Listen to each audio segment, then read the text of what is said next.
का आज का टॉपिक है टाइप्स ऑफ ट्रांसफार्मर। तो सबसे पहले है बेसिस ऑफ कोर। कोर के आधार पर जो है ट्रांसफार्मर का वर्गीकरण, कितने प्रकार के ट्रांसफार्मर होते हैं कोर के आधार पर। तो सबसे पहले है कोर, और दूसरा है सेल, और तीसरा है वेरी। तो तीन प्रकार के जो ट्रांसफार्मर होते हैं कोर के आधार पे वर्गीकरण का किया जाता है।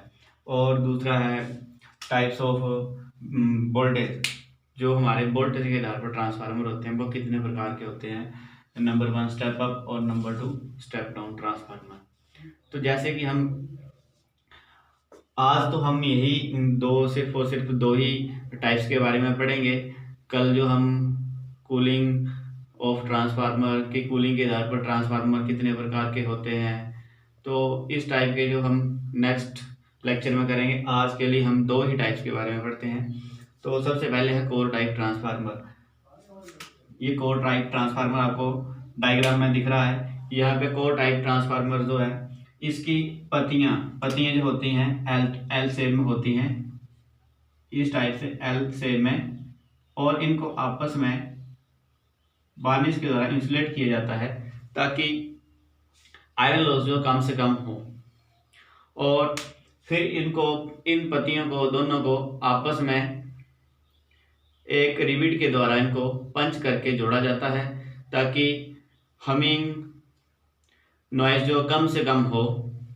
और फिर इसके बाद जो है ये जो पत्तियां अलग अलग चार होती हैं, चार किनारों के ऊपर चार होंगी, 1 2 3 4, और साथ में इन पत्तियों के ऊपर जो है हम बाइंडिंग करते हैं। बाइंडिंग जो होगी मतलब बट बिल्कुल एक दूसरे के ऑपोजिट होगी। जैसे कि यहाँ पे आपको एक तरफ प्राइमरी दिख रही है, एक तरफ सेकेंडरी दिख रही है। यहाँ पे अगर यहाँ पे होती तो इस किनारे के ऊपर होती प्राइमरी, तो इस किनारे के ऊपर सेकेंडरी होनी थी, मतलब कि विपरीत दिशा में होती है ये जो बाइंडिंग होती है। और इस टाइप के ट्रांसफार्मर में जो मैग्नेटिक पाथ होता है वो एक ही रास्ता होता है, मतलब जो चुंबकीय रास्ता होता है सिर्फ और सिर्फ एक ही रास्ता इसमें जनरेट होता है, क्योंकि इसमें सिर्फ और सिर्फ सिंगल टाइप की ही कोर होती है यहाँ पे। और तब जाके इसको बोला जाता है कोर टाइप ट्रांसफार्मर। इस प्रकार का जो ट्रांसफार्मर है यूज जो है कम पावर के लिए इसका यूज किया जाता है कोर टाइप ट्रांसफार्मर का। और दूसरा है सेल टाइप। ये जो सेल टाइप ट्रांसफार्मर आपको दिख रहा है, इस ट्रांसफार्मर की भी बनावट थोड़ी मतलब जो पत्तियों की बनावट है वो सेम ही होती है। इनका भी साइज वैसे होगा 0.35 mm से लेके जो 0.5 mm तक, और इनको भी वार्निश के द्वारा इंसुलेट किया जाता है जैसे ही। पर इसमें एक थोड़ा अलग है, शेप थोड़ी अलग होगी इसकी कोर की। इसमें क्या होता है कि ई आई टाइप की जो है कोर जो है, मतलब कि ई और आई शेप की जो पत्तियां हैं मतलब उनको जोड़ के जो एक कोर बनाई जाती है। फिर तब जाके इसको बोला जाता है cell type transformer. Cell type transformer में क्या होगा, एक खास बात होगी कि जो हमारा सेल होता है ड्राई सेल, उसके शेप के ऊपर जो है इसका मतलब डिजाइन जो किया जाता है। तो यहाँ पे आपको जो दिख रही है ये साइड वाली जो दो लिंब होंगी वो थोड़ी मतलब कि थोड़ी पतली होंगी, और जो सेंटर वाली वो थोड़ी मोटी होगी। क्योंकि इसमें ही जो सेंटर वाली जो आपको लिंब दिख रही है इसी के ऊपर जो है प्राइमरी और सेकेंडरी बाइंडिंग को क्रमवार जो है रखा जाता है, यहीं पे इसको किया जाता है बाइंडिंग को।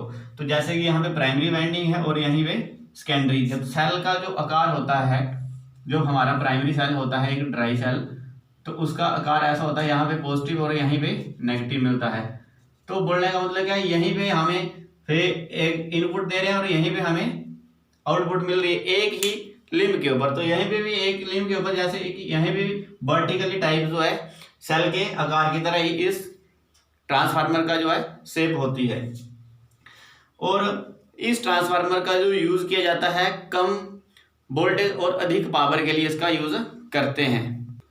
और इस ट्रांसफार्मर में एक खास बात यह है कि यहाँ पे जो दो मैग्नेटिक पाथ, जैसे कि यहाँ पे कोर टाइप ट्रांसफार्मर में एक मैग्नेटिक पाथ था, तो यहाँ पे क्या है इसमें चुंबक के दो रास्ते हैं, एक तरफ इस तरफ पे होता हुआ जा रहा है और एक जो है इस तरफ से होता हुआ जा रहा है कि इसमें दो चुंबकीय रास्ते दो बनते हैं।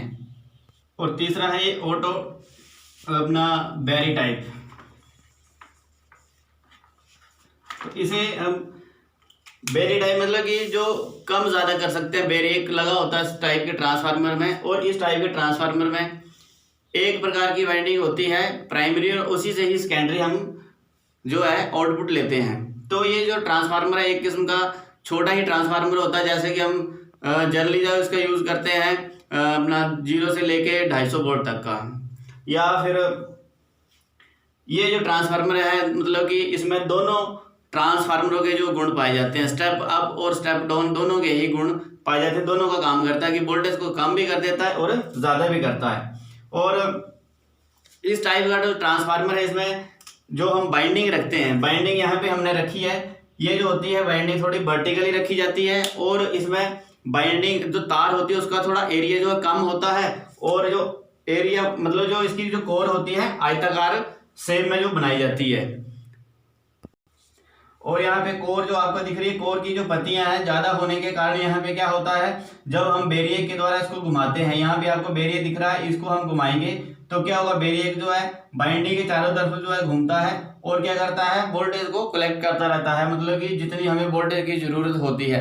तो यहाँ पे क्या है, इस टाइप के ट्रांसफार्मर में जो है अनेक जो है मतलब यहाँ पे आपको दिख रहा है कि एक नहीं अनेक रास्ते जो है यहाँ पे मैग्नेटिक फ्लक्स के जो है बनते हैं यहाँ पे।